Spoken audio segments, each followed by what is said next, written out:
CPA Quality Goods and Services. Section 54. Quality Services. Quality service is now the minimum requirement that a consumer can insist on. The CPA does not give a definition of quality. However, the Act requires that all services must be performed to meet the quality performance standard that the average consumer is generally entitled to expect from suppliers. If the service includes the installation of any goods, the goods must also be of good quality and free from defects. Any business's industry codes that outline standards should also be used as a guideline. Services must also be performed and completed in good time, or the supplier must give the consumer reasonable notice of any unavoidable delay.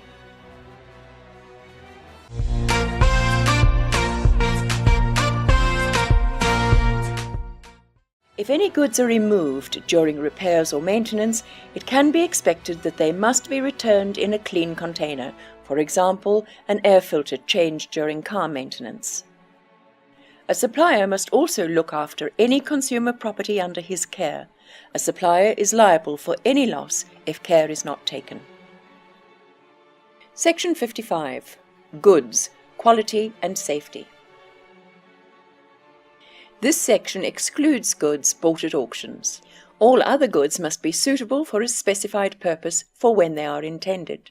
For example, a standard toaster should be able to make enough toast for a household, but will not be suitable for the demand created by a restaurant.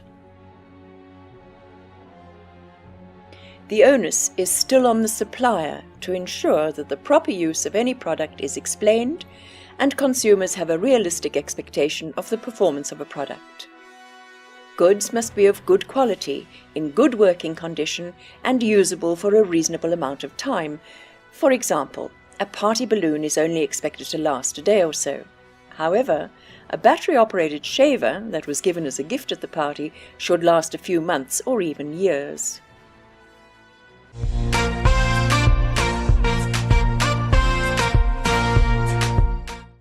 A supplier will not be liable if the consumer has been told of a specific condition of goods and accepts them on that basis. For example, when second-hand goods are bought and the consumer is advised that the goods have been used before.